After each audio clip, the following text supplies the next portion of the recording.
is worth the wait. All right.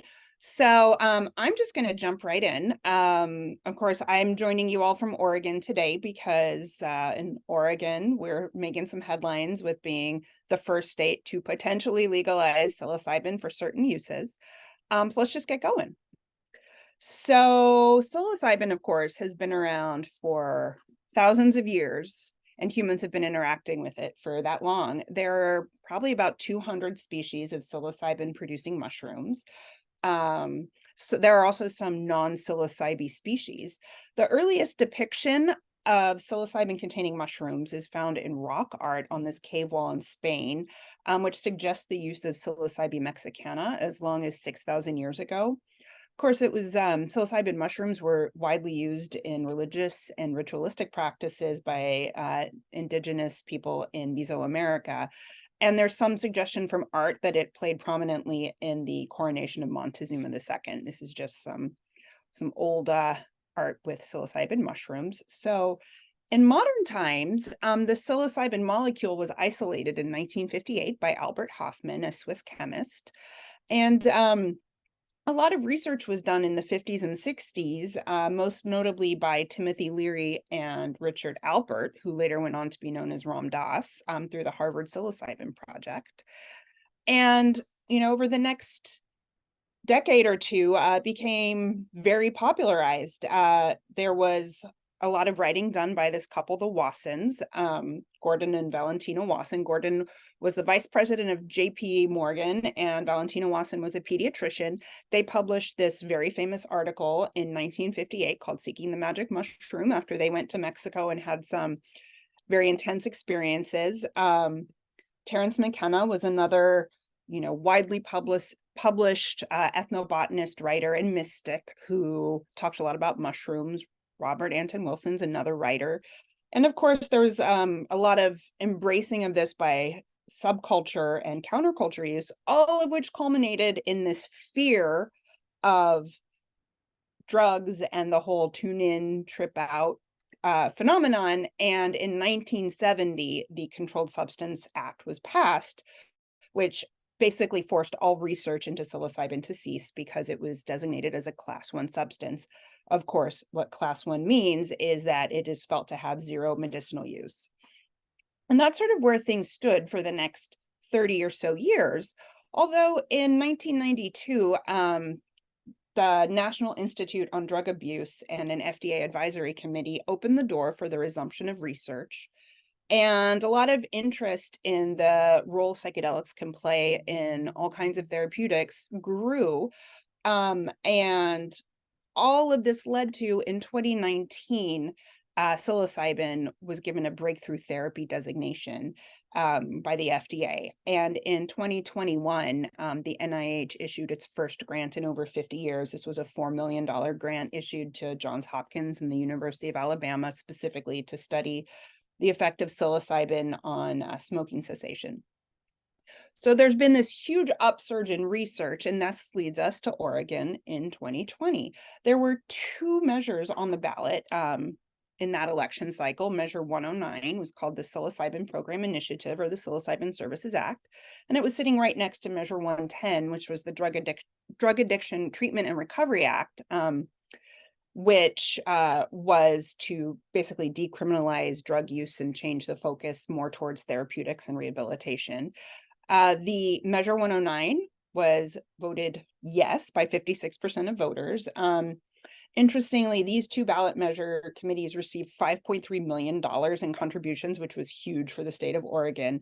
And one PAC gave $3.5 million in favor of psilocybin research. So this is when my personal interest as a toxicologist began, because, prior to this, psilocybin is not something that toxicologists have spent a lot of time thinking about. And the reason I say that is we don't get a lot of poison center calls about psilocybin. It's generally felt to be safe. And so I was intrigued and thought it was worth kind of looking into, why are people suddenly interested in this substance as a potential medical therapeutic, and what research is really being done and what does it show?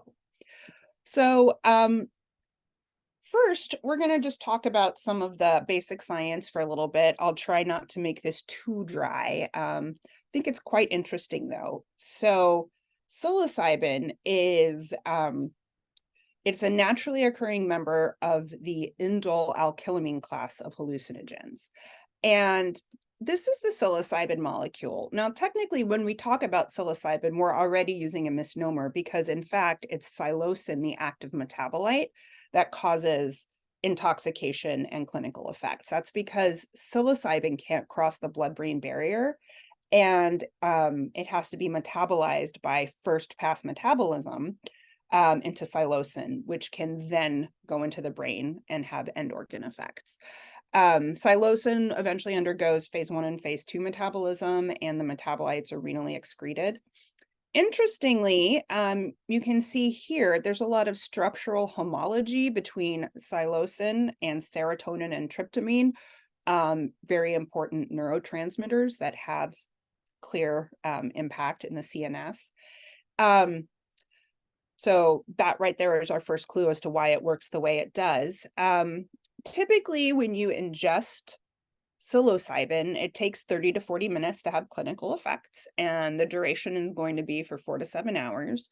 Dosing, of course, is kind of up in the air because a lot of what's been encountered in the world is based on mushrooms, and the content of a given mushroom could vary considerably. But in general, a dose of about 0.4 milligrams per kilogram, which probably translates to 1 to 2 grams of dried mushrooms, will cause intoxication. As we get into some of the literature around psilocybin therapeutic use, just to kind of give you a point of reference, the dosing tends to be a bit lower than that. You're going to see a very common starting dose of 20 milligrams per 70 kilograms, which translates to about 0.28 milligrams per kilogram, so on the lower side. Some of the highest end is 40 milligrams per 70 kilograms in these trials, which goes up to about 0.57 milligrams per kilogram. Now, we don't really have a lethal dose established for humans, but for rats, the lethal dose is the LD50 is 293 milligrams per kilogram. So that's like 1,000 times higher than the intoxication dose for humans. So it's generally felt that in order to ingest enough mushroom to get 1,000 times the intoxicating dose, you would have things like vomiting happen first. And this is probably why we don't hear about people overdosing and then dying from toxicity directly from psilocybin mushrooms. All right, so why does it work? So the major site of action of psilocybin is at the 5-HT2A serotonin receptor. This receptor is very richly distributed in the thalamus, and that helps regulate sensory input. Activation of these 5-HT2A receptors will decrease thalamic activity, and that will lead to sensory alterations. There are a lot of other sites, though, that psilocybin has action as well, and they're worth mentioning. It has very strong receptor binding at 5-HT1D serotonin receptors, as well as the 2B and 2C subvariants. It binds histamine receptors, alpha-2A and alpha-2B receptors as well, which can be vasoactive, and then the D3 dopamine receptor as well.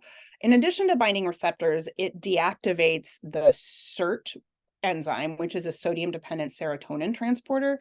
What this does is it causes there to be more serotonin in the synaptic cleft, and therefore you'll get increased firing of postganglionic neurons. So the overall gestalt of all of this kind of like magical hand-waving is that the psychoactive properties of the psilocybin are probably due to the partial agonism of 5-HT2A receptors. But the broad spectrum of receptors that are activated is probably why it has such a unique psychedelic profile. It's also worth mentioning that psilocin is a partial agonist at 5-HT1A serotonin receptors that are located in the dorsal raphe nucleus. This is one of the largest serotonergic nuclei in the human body, and it has significant forebrain innervation. Also, a lot of these receptors in the median raphe nucleus, which aids in memory consolidation with projections to the hippocampus. So when psilocin binds presynaptic 5-HTA 5-HT1A receptors in the dorsal raphe nucleus, it decreases the impact and the output of the dorsal raphe nucleus, which will then change the downstream activity in the locus ceruleans. This probably has implications in how psilocybin seems to allow parts of the brain to talk differently. And now this slide is theoretical, but I think really fascinating. This is a computer generation from this paper, Homological Scaffolds of Brain Functional Networks. The idea is that on the left, the one labeled A, that's like how the brain connections work in the normal brain. B is what happens with psilocybin on board. You see there are just like myriad new connections forming. So this might be kind of the key to why it works, or how it acts rather. It's also worth talking a little bit about its dopamine action, because there's probably something there. There's a lot of theories without a lot of definite scientific understanding right now. So first of all, the D2 receptor of dopamine plays a role in delusions and hallucinations in psychiatric disease. And in available models, it doesn't seem to be activated much at all by psilocin. Also, when neuroscientists are speculating on mechanisms of action, it seems that psilocin doesn't have a lot of impact on the mesolimbic pathway. What these two things mean is that it tends not to have the motor effects that we see a lot of antipsychotic medications have. It doesn't tend to cause true psychosis, and it seems to have very low addiction potential. Also, it has this very avid binding at the D3 receptor, which isn't a well understood receptor, but there's some speculation that this may be how psilocybin has been shown to possibly help with some addiction treatment, that it has this sort of new pathway that activates the things we want activated and deactivates the things we don't when we're talking about addiction.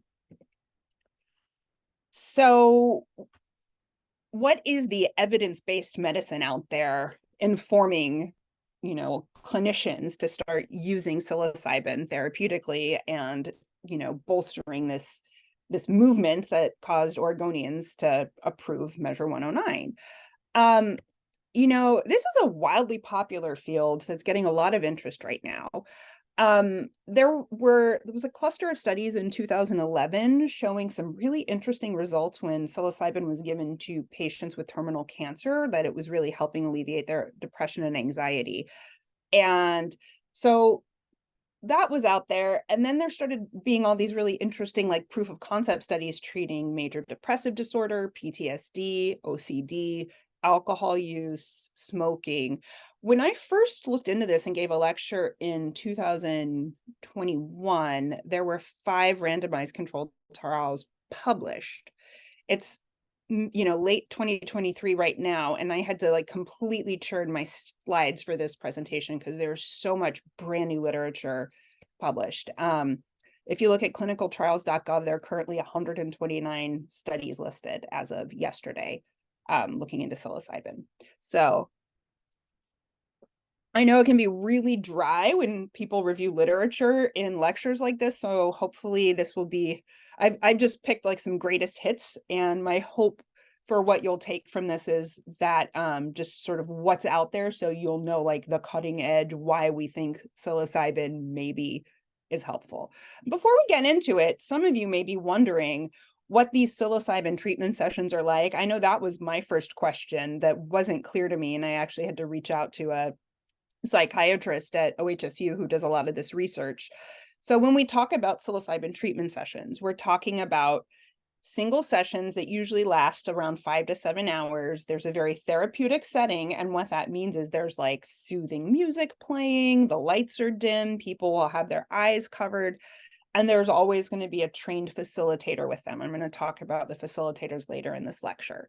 But so that's, in a lot of these studies, this is kind of what the psilocybin session looks like. Somebody having a several hours long time, they ingest, in almost all of these studies, it's a proprietary pharmaceutically made psilocybin tablet that is manufactured under that breakthrough drug designation that the FDA gave a few years ago. Test it, and then they're guided through this session where somebody kind of talks to them, takes care of them, and then the session ends. All right. So smoking cessation. I mentioned this as sort of the first grant recipient. This study was called the Long-Term Follow-Up of Psilocybin-Facilitated Smoking Cessation. It was published in the American Journal of Drug and Alcohol Abuse in 2017. It's an open-label study looking at 15 people.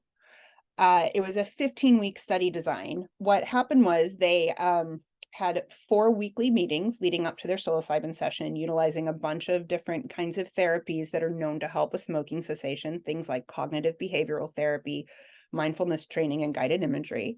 They had a targeted quit date on week 5, at which time they had a psilocybin session, received a moderate dose of 20 milligrams per 70 milligrams. And about 2 weeks later, they received a higher dose, 30 milligrams over 70 kilograms. They were followed for 10 weeks. They gave breath samples looking for carbon monoxide and urine samples looking for urinary cotinine, which is a metabolite of nicotine. And they completed a bunch of questionnaires, both talking about their use of cigarettes, and that's this timeline follow back questionnaire, which is used in substance use surveys. And then a lot of different questionnaires looking at persisting effects of the psilocybin, and the mystical experience questionnaire, because people have been very interested in the experience itself. So the results were pretty interesting. All 15 of the participants completed the 12-month follow-up, and 12 completed long-term follow-up, which averaged out to about 30 months. At 12 months, 10 of the 15, or 67%, were abstinent from smoking, and 8 of them had been since they took the first dose of psilocybin. In the long-term follow-up, 9 people were abstinent, and 7 of them had been continuously abstinent since their original treatment. As far as the sort of experience of the psilocybin itself, a very high number of the participants rated it as the top 5 most personally meaningful and spiritually significant experiences of their life. And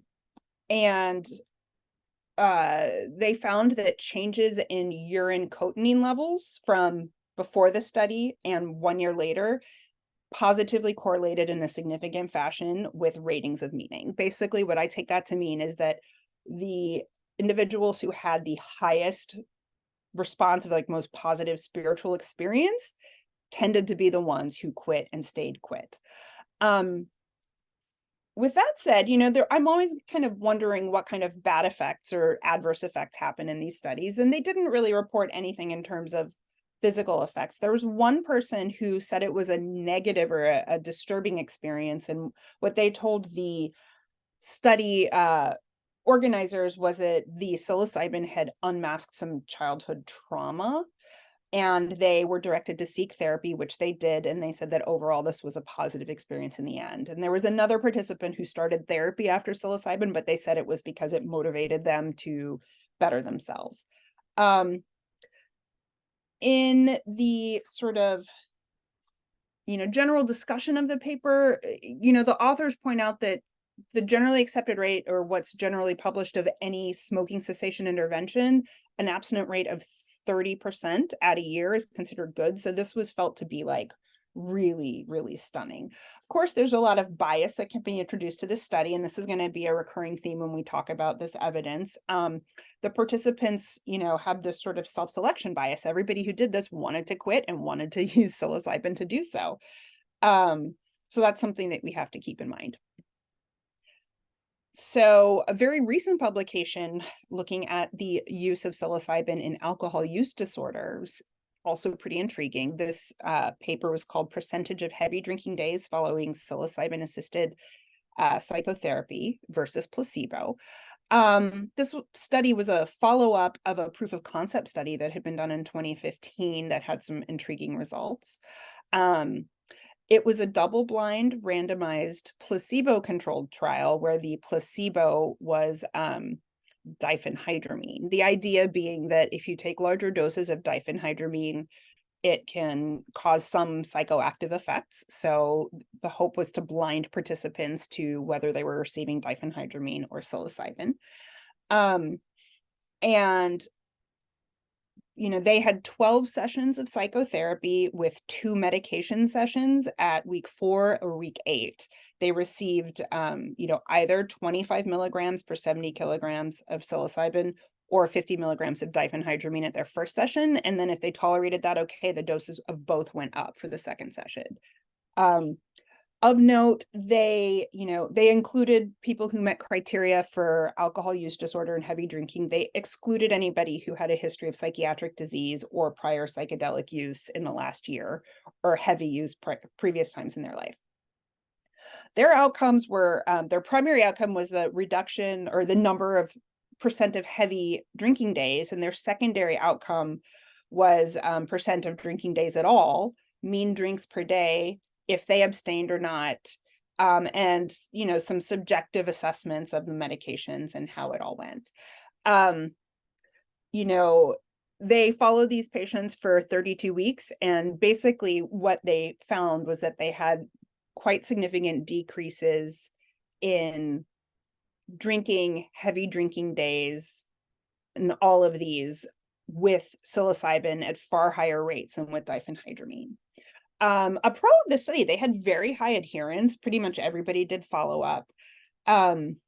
Also, they looked at adverse effects, and really people complained of some headaches, some nausea, some dizziness. It's worth noting that there were a couple people who had pretty significant adverse effects that weren't attributed to psilocybin. Specifically, one person in the context of an alcohol binge had a suicide attempt. That was felt to be due to the binge. Another person had a GI bleed, but we'll come back to this suicidality issue. Another issue here is that everybody knew what drug they were getting. They reported that 93.6% of participants correctly guessed their group assignment. And 95% or 93% of the therapists who were supposed to be blinded could tell immediately which treatment modality their patients were getting. So this is significant because we're going to see this recurring theme of people who are really engaged and interested in psilocybin having positive effects. And, it's not clear how big of an impact that may have on outcomes.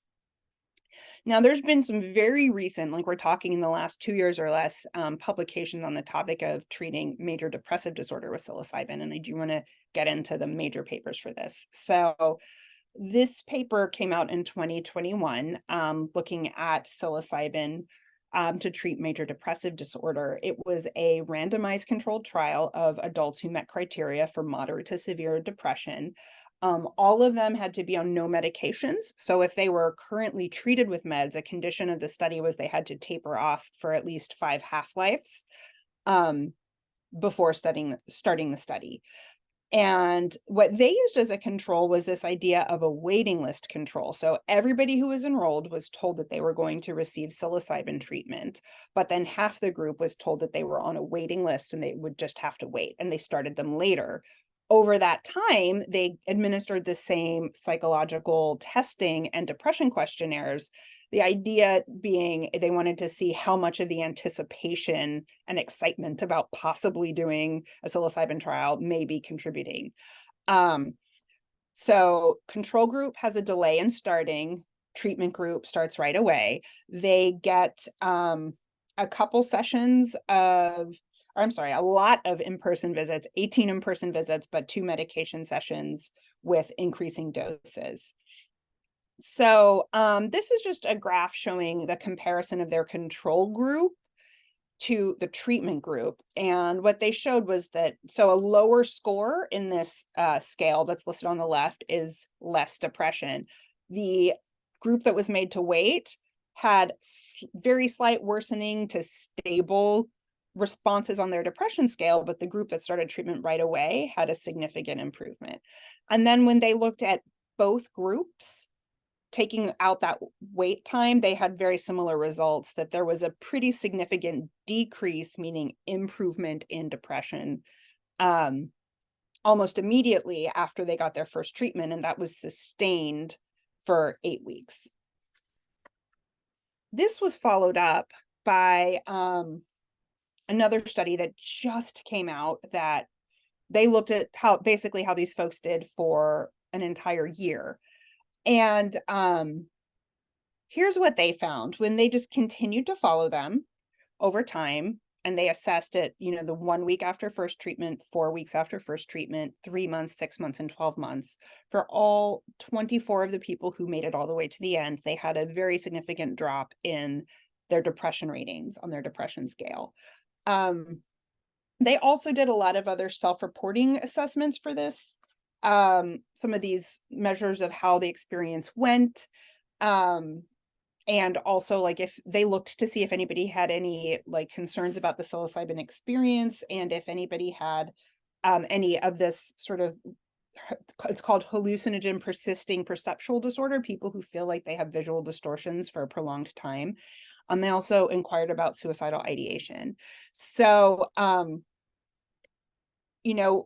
what's really interesting here is when we see this sort of, a secondary measure of like they counted somebody as having a response if they had a more than 50% change in their depression rating on this scale before and then 12 months out, and they considered it remission if they had a score less than 7.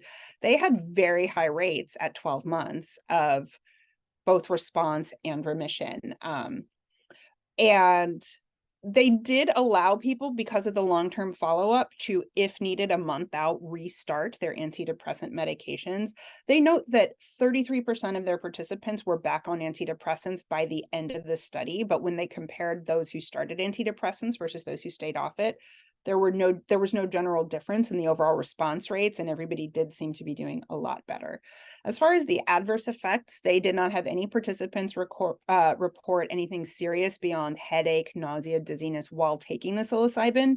They had no participants with any later suicidal ideation, suicide attempts, and nobody with that hallucinogen persisting perceptual disorder. Okay. And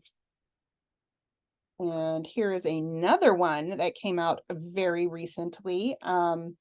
This is the single dose of psilocybin for treatment-resistant major depression.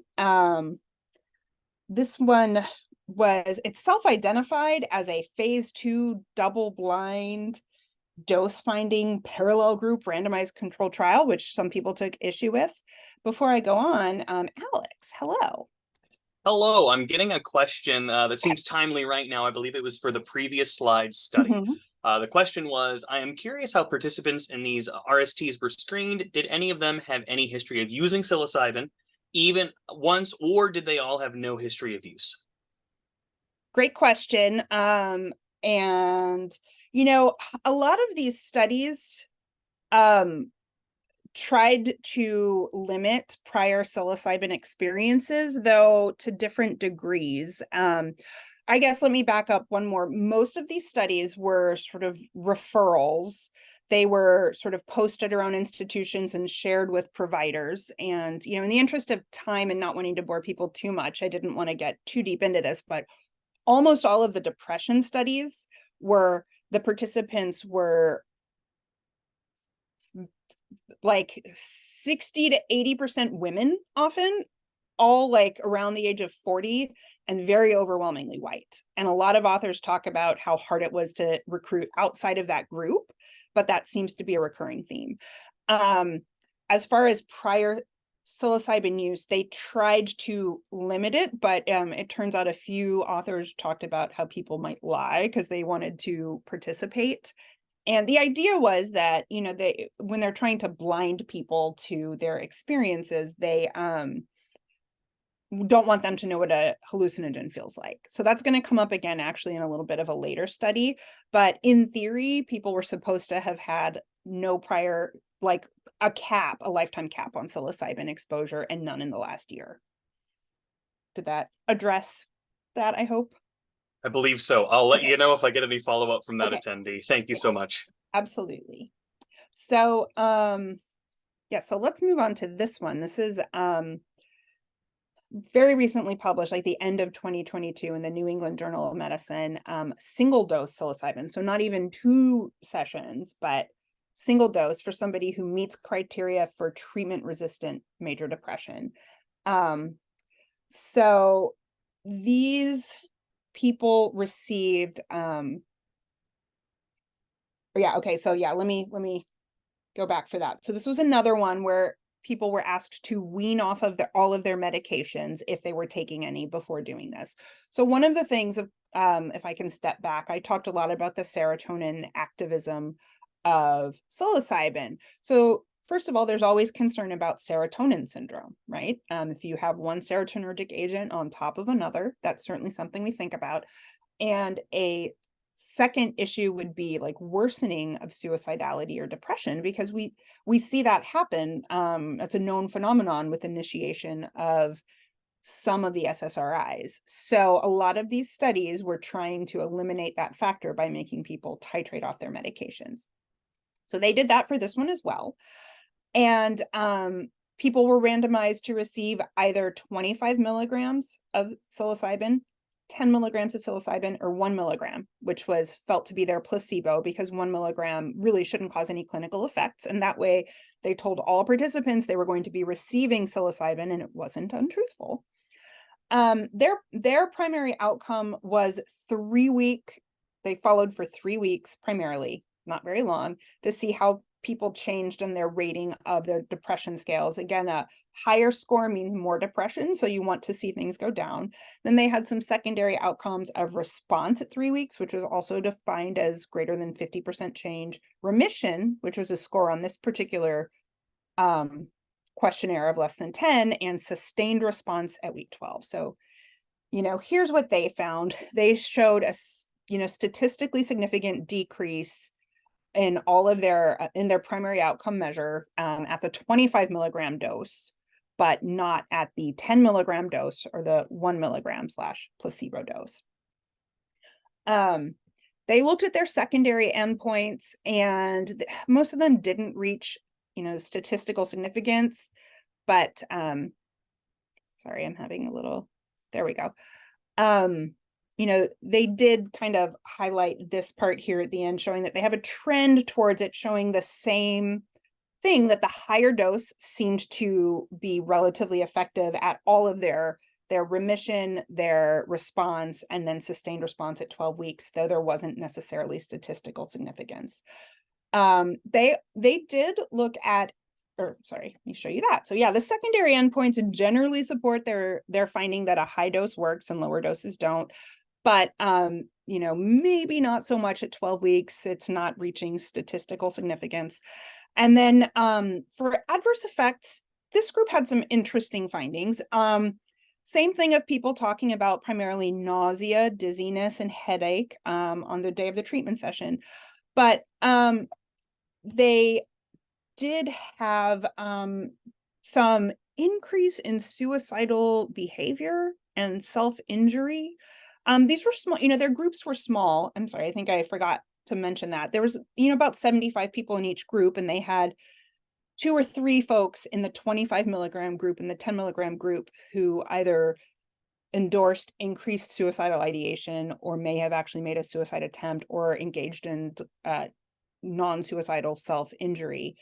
And this did correlate with the higher doses. So, an interesting finding that they sort of just said, oh, so we did see a worsening suicidal state, so we have to, recommend some clinical vigilance here.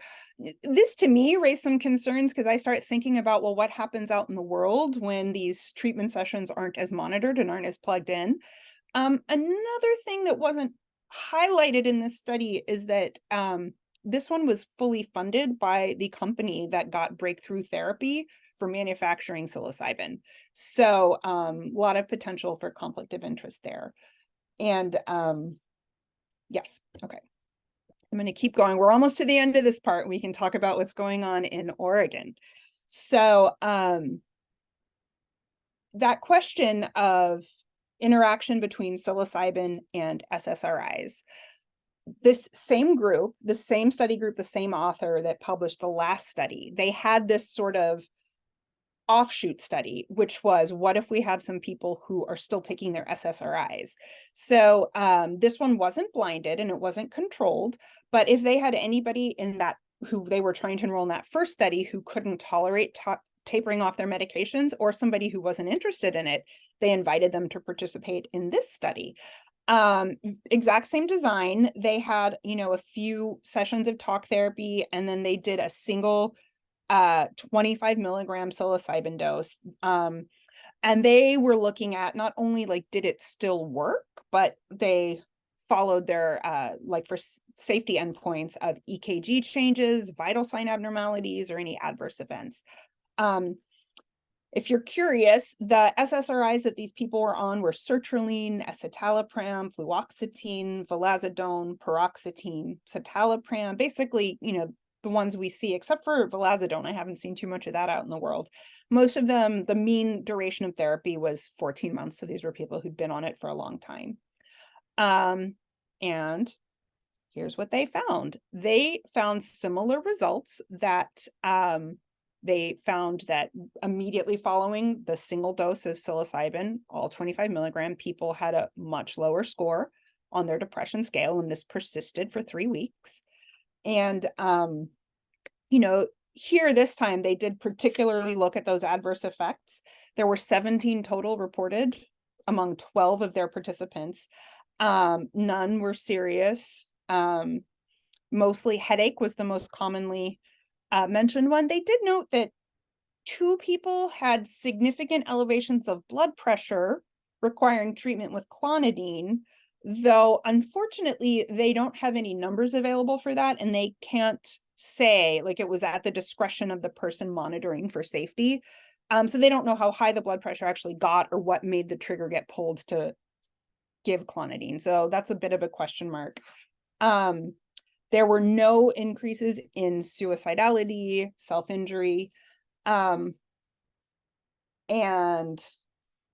yes, that's kind of what they found. So, they drew the conclusion that it was, still possible and probably safe to, or certainly they didn't find any harm with administering psilocybin along with SSRIs. And they went out and kind of threw out there that they felt that their response and remission rates were higher in this study group that had the SSRIs plus psilocybin than in the other study. But the way they presented the data was frankly confusing to me. So I'm not giving you those specifics. Last study for us to talk about, which is one that I think is really quite interesting. And that is this study that came out in the New England Journal in 2021. This was actually the one time somebody tried to compare psilocybin to escitalopram, seeing, what kind of results they get. And they had, this was a, randomized, double-blind, controlled study. The design for this was that if you were enrolled in the psilocybin group, you had 2 25 milligram doses that were given 3 weeks apart, and then you took a placebo pill every day.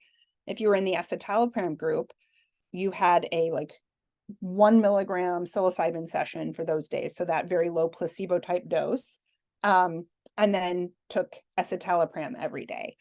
And their primary outcome was at 16 weeks, they wanted to see how people did on these depression scores. And they had, several different questionnaires for their secondary outcomes. And, they found in their 6-week study, if you look at these 2 graphs, without even having to get too micro on it, you see that they basically did kind of the same thing. So their conclusion was that psilocybin was not superior, was no different from escitalopram. They had there was not a statistically significant difference in the results. A lot of people groaned at this when it came out, who were really excited about psilocybin. There was this discussion that their secondary outcomes, some of these assessments of general well-being on questionnaires and the experience of the psilocybin itself, that even though the results didn't meet statistical significance, that they trended towards favoring psilocybin over escitalopram. But there's a few things you have to take into account. One is that it often takes escitalopram longer than 6 weeks to work. So we don't know if this is a great representation of it, number one. Number two, the authors talked about how they weren't providing a lot of therapy along with this. And so they may have over-selected for people who they were like biased towards not having negative outcomes from the psilocybin. So it might not be the most representative group. They said that they don't know if their blinding was effective. Well, it probably wasn't, because again, it's like if you're taking psilocybin or if you're taking placebo, you can probably tell, most people can probably tell the difference. And they said they do think they had a lot of sort of expectancy bias, that people who came in like were like, please put me in the psilocybin group. They were really excited about that. So you can look at the study as, in this one study, it didn't show any difference between psilocybin or escitalopram. Another way to look at it is it's certainly no worse. It might work just as well as escitalopram. So that's sort of the body of literature. Of course, what about safety? And, we're all here through the Poison Center. That's something that we worry about. So in Oregon, are we going to have a bunch of people thinking this is safe, and they read these few like small, very controlled studies, and things are okay, for those study groups? How does this extrapolate? As I alluded to, most of these studies report really minor adverse events, things like headache, nausea, dizziness after getting the medications. There were a few mentions in different studies of people who had like an extreme anxiety reaction under the influence of psilocybin. And they may have required a dose of oral lorazepam to help with that. I mentioned the clonidine. And then there's that sort of hard to quantify concern about worsening of depression or suicidal ideation.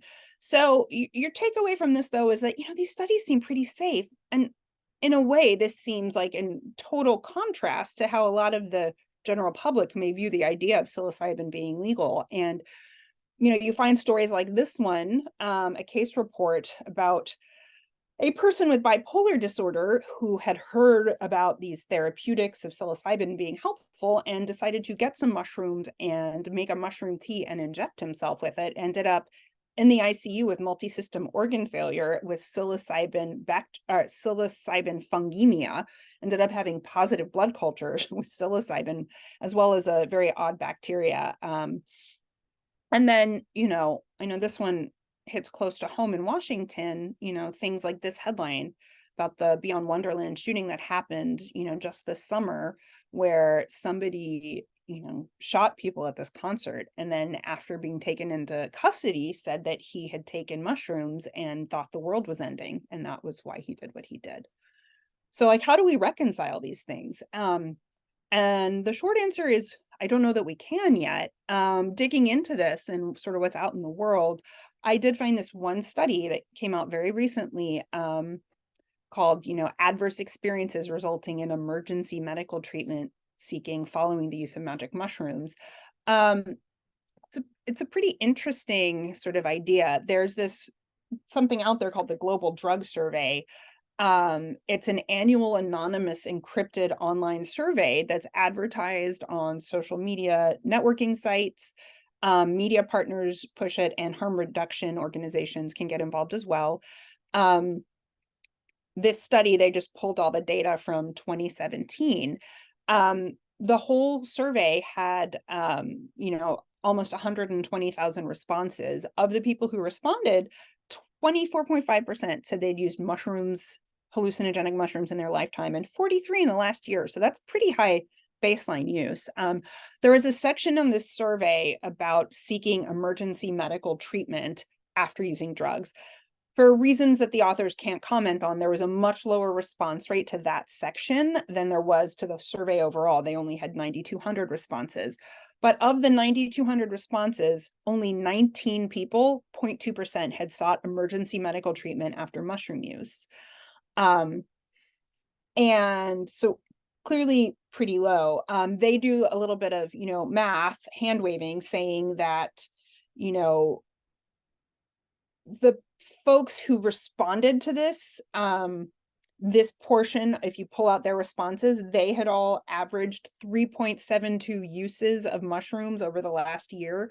So of those 9,200 responses, that equates to 34,000 mushroom uses. And if you have 19 times that people have sought emergency medical treatment after taking 34,000 mushroom hits. That means there's a per event risk estimate of like 0.0005 or a 0.06% chance, which translates to 1 in 1,800 of somebody needing to seek medical care after using mushrooms. They got a little bit more into the questions for this, like looking at what things it was that caused people to seek medical care. And here's sort of the list of symptoms. You see anxiety and panic is the highest, paranoia, suspicion, seeing and hearing things. As you get down, it sort of gets more into, like headaches, palpitations, agitation. Just kind of continuing them trying to probe into this, they looked at how long people had symptoms. So this was sort of the, how long it lasted. Most people's symptoms, 12 of the 19 resolved within 6 hours, 3 lasted 12, and then there were a few outliers that went on longer than that.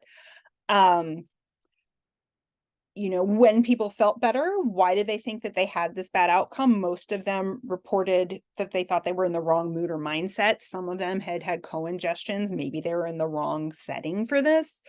And then just here's a quick breakdown of other things that were co-ingested to kind of filter that through. The highest co-ingestion with mushrooms was cannabis or alcohol, which makes sense, since those things are in a lot of places much more easily accessible than some of the other drugs. So from this survey, it would seem that it's pretty, safe. And I just have to share this all with you because there's sort of been this question of, well, what do we do with people who go into a study knowing that they're going to take psilocybin and are really excited about it and can't be blinded? I'm calling it the anti-placebo effect. Like, we can't placebo it exactly as well. I found this really fascinating paper from a lab out of McGill University that researches placebos. The paper's called Tripping on Nothing. And not to belabor this point too much, but basically they recruited a bunch of university students for what they advertised as being a study on the effect of a particular psychoactive drug on creativity, with a plan to give them actually a placebo and see what happened. They advertised it as being iprocin, which is a synthetic psilocybin homologue. When people enrolled, they listed as things that they might experience all of the things commonly reported with experiencing psilocybin. And they basically created this fake trip for people to see what happened. This is a photo of where the study was administered. They had music playing, they had visually stimulating movies on the walls, they had some paintings, and they went to a lot of lengths to basically cause people to think that they were in a real study. They also planted, keep in mind, this is a psychology lab, right?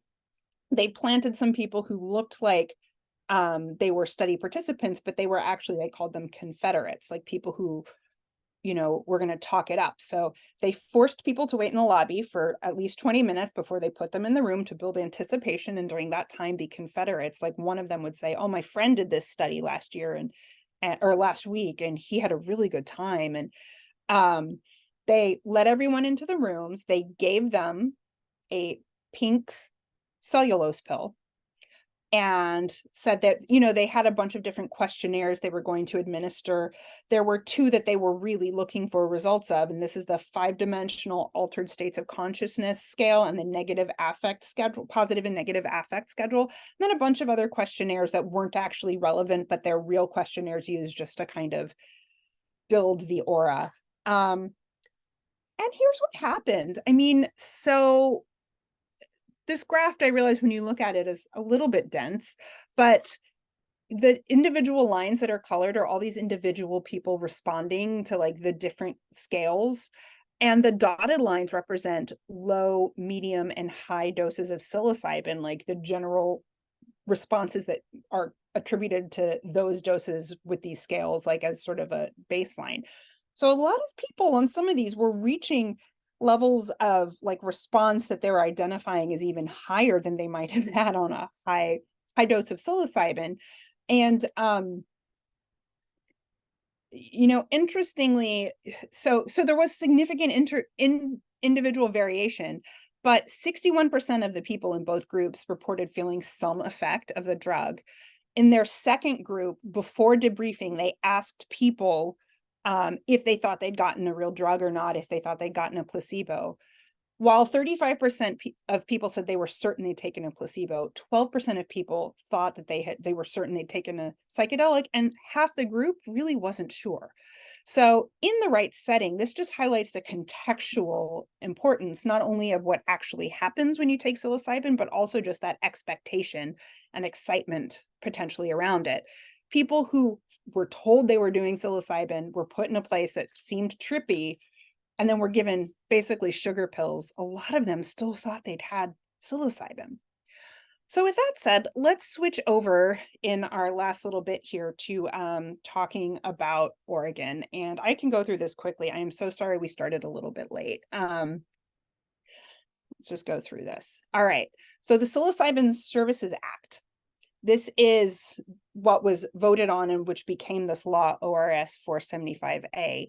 It directs the Oregon Health Authority to license and regulate the production of psilocybin products and provide psilocybin services. And what this law does, it's not that it makes psilocybin legal, but within this statutory framework, it can be legal in certain contexts. Psilocybin still may only be provided at a licensed facility during an administration session. And this, like, they take care to dance around the words. They're calling psilocybin services a new health and wellness option in Oregon. They say all over the place that it's still federally illegal. It's still Schedule 1, which means it's not felt to be, like, they're not advertising it as a medical treatment. It's a health and wellness option. So this, since the measure passed in 2020, in 2021, an advisory board formed, and for the last 2 years, they've been kind of building up this infrastructure. There are 4 things that are going to be licensed: manufacturing, laboratories, service centers, and facilitators. And this is like how it works. So under this statute, product has to be cultivated. So only mushrooms, no like drug pills, like the FDA breakthrough therapy, must be mushrooms, must be grown in Oregon. They can only be made by a licensed manufacturer. And then that product has to be tested at a licensed laboratory to verify that there's psilocybin and what the content is. Once it's tested, it can be packaged and transferred to one of these licensed service centers. And then the patient, client, whatever you want to call it, is going to consume it on site with a licensed facilitator and cannot take it to leave, and they cannot leave until the session is over. You can check these numbers. They're publicly available. Like once a week they update. This is the total number of licenses that are currently have been submitted and their status. They've had 27 manufacturer licenses. You see 152 facilitator licenses, 2 laboratory licenses, 27 service center licenses. In May of this year, the first full license was granted to a treatment center. This is a place called Epic Healing in Eugene. And if you look at their website, so they're allowed to be doing this now. They're taking names for a waiting list. The prices are not listed on their website, but I was able to find from somebody who I think signed up early on. Here's what they're charging. And it's pretty high, right? So an individual session of high dose mushrooms will cost $3,500. Medium dose, $2,800. Now, looks like you can get group sessions, which cost a lot less. That's a lot of money though. And as this is a wellness option, this is not something that is going to be covered by insurance. So already with this sort of lofty idea of providing services to, making them available to everybody, trying to make sure that it's very like people are represented, that's a very expensive therapeutic. So let's talk about the facilitators. For anybody who is thinking about a career change, in order to meet criteria to be a facilitator in Oregon, you have to be over 21. You have to have a high school diploma. You have to be an Oregon resident right now. So sorry, everybody in Washington, but that's going away in a couple years. You have to pass a criminal background check, complete a training program, and pass an exam, and that's it.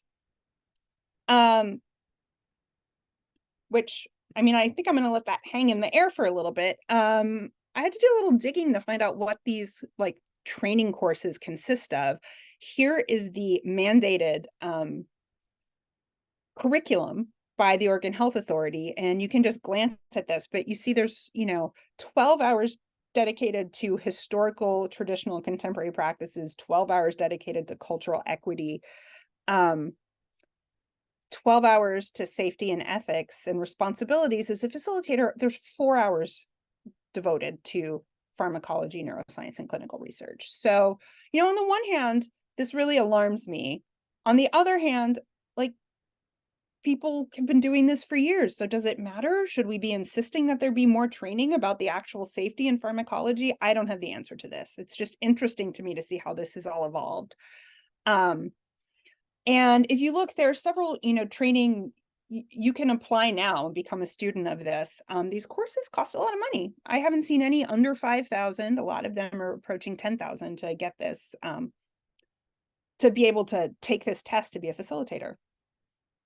And, I think how we sidestep a lot of the sort of clinical issues, there's a lot of this language in what's being published, that this is not supposed to be a medical or clinical model. It's just a wellness service. They don't use the word therapy when talking about it. It's not psilocybin therapy. It's just psilocybin treatment. And they discourage facilitators and service centers from using the word therapy because therapy can mean a lot of things to different people. They insist that the licensed facilitators have to take a non-directive approach, meaning you facilitate, you just try to support people while they're having their session. And for scope of practice, they are strictly not allowed to engage in any conduct that requires additional licensure. What that means is if you are a therapist who becomes a facilitator, you are not allowed to perform psychotherapy. If you're a psychiatrist, you are not allowed to act as a psychiatrist. You must put those hats on in a different setting. Facilitators can only facilitate. So this feels to me, I don't know this. I'm sure there could be a lot of discussion about ways that this could go wrong or ways that this could really bolster the practice, but that's sort of where we're at. So in Oregon, this is all like a very burgeoning field. We have I think there are now 2 licensed service centers, a lot of people becoming facilitators. Nobody that I'm aware of is actively offering this yet, but it could happen any minute. And I think people got impatient because in the meantime, we had Shroom House. I don't know if anybody heard about this in the news, but back in October, it was like Oregonians just couldn't wait. This place opened called Shroom House. They were selling psilocybin mushrooms. There is their sort of like a menu.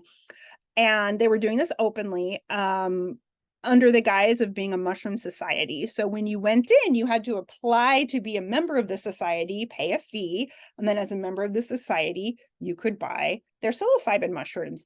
They opened in October. They got away with this until early December when a local reporter wrote a story about this because they went in and bought a bunch of psilocybin mushrooms. It blew up immediately, and there were these like 5+ hour waits down Burnside Avenue here for people trying to go in and join the Mushroom Society. Of course, as you can imagine, this was short-lived, and on October 8th, they were shut down. The owner is, I think, now pleading not guilty to multiple felony counts, and we'll see how this goes for all of them. So in conclusion, there's some really interesting evidence out there supporting psilocybin for medical use, and I think it is worth taking seriously. The treatment centers are a thing. It's happened. I didn't believe it was really going to happen when it did, and here we are 2.5 years later, and we have 2 of them, and they'll be up and running. And what that means, and they're, people can just go in, they don't need a referral, they can do this. And that means, I think in the next few years, we are definitely going to start having some poison center calls and some ED visits on this subject, which we haven't had much of in the past. And that is the end. Only 6 minutes over. Well, you ended that magnificently with all the tech issues we had. So bravo, Dr. Cusin. If you're up for hanging out for a couple more minutes, a couple questions did come in. All right, perfect. So this first one, just big, broad question. Is there any data on whether the safety of psilocybin is increased in states that have legalization? If there's any more to that you'd like to add. So as of right now, it's not outright legal anywhere. So in that sense, I can't answer it. Interestingly, I can give an indirect answer and say what we've seen with, cannabis, which is that since, that maybe 5-10 years ahead of psilocybin, I can tell you that just anecdotally myself as an emergency physician and as somebody at the poison center, and I think this is the general experience, we get a lot more traffic now with adverse effects.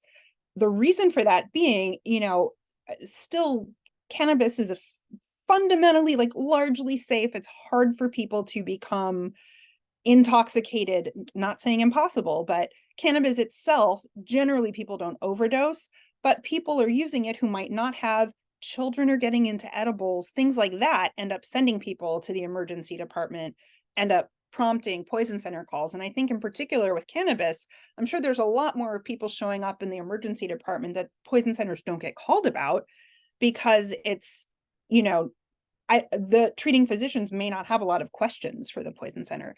So I do suspect that it will appear, as psilocybin becomes more widespread, it's going to appear like there are more and more safety issues coming up. However, the severity of those and the long-term impact, will have to be determined. Poison center data is always so tricky. It's like, what story is it actually telling? All right. So other question I see here, it's a pretty beefy one, and it's someone who emphasized that they're very happy to see this treatment happening, is asking if you can speak at all on the colonization and co-optation of indigenous practices and cultures through Western psychedelic medical research, and how you think this affects ethics around research and its results. A pretty big question there. It's a big question, and I will say I made a deliberate choice not to talk about it. The reason being that I don't feel that I'm in a position of authority to really speak about that. I am geeking out as a toxicologist who thinks it's cool that this stuff is being studied. I think that I can say this, a concern I have that I've seen voiced in the literature is that, it's great. There's a lot of interest in this now, and that there may really be like, there could be some really cool science and some really great therapeutics that come out of this that we can understand on a like molecular level that maybe hasn't been part of human knowledge to this point. There is clearly, in like industry and business, I think there are drug companies that are trying to jump all over this and get really excited about manufacturing psilocybin. And I think there can be a very big red flag there about the commercializing of, and the pharmaceutical companies coming in and turning this into like a cash business. And that can be extremely appropriative and extremely just negative for all the obvious reasons. And I think that Oregon tried very hard to be mindful of that with bringing this in. And that's why this curriculum for the facilitators is so heavy on more cultural aspects. And even if you look at the makeup of their advisory board, there's a lot of people represented from the non-medical community, from more kind of cultural and indigenous peoples. So I think Oregon's trying really hard. Now, when you look and see that the first treatment, like a one-person high-dose session, costs $3,500, that feels like it runs the risk of being pretty exclusionary. And I saw at least one, just like website about drugs. They're like, well, you can just go buy mushrooms on the corner and go do it at your friend's house. Like, why do you need to pay $3,500? And like, I don't have a good answer for that right now. But I do think, certainly in broad strokes, it's nice to see science supporting this, and, that we have some really good research going into it. So there's Absolutely. Perfect. Well, thank you. Thank you for addressing that. That is it on questions that I see. Now, folks, if you have other questions, feel free to keep putting them in the Q&A box. It's not going to disappear when we end this stream, and we'll do our best to kind of monitor those in the coming days and weeks. Now, we are running into lunchtime, so I hope you all have a fantastic lunch. And before we end the stream officially, I just want to say a big thank you to Dr. Cusin, especially when there was the last minute tech issue. So thank you for hopping back on the stream. Is there anything you'd like to say before we go ahead and wrap up? No, I'm waiting for Washington to come up behind Oregon. You guys beat us with cannabis, so I know the Pacific Northwest legalization races are always really quite fascinating. For whatever it's worth, Colorado, I think, has had a similar sort of, I don't know a lot about what's going on there. It may just be like a trend towards legalization without all of this sort of treatment center rigmarole, but yeah, so Colorado is going to be right behind us in sort of making this happen, so we'll see. All right. Well, stay tuned for more updates on psilocybin, folks. Once again, thank you so much, Dr. Cusin, and have a great rest of your day. Bye. Thanks, everyone. Bye now.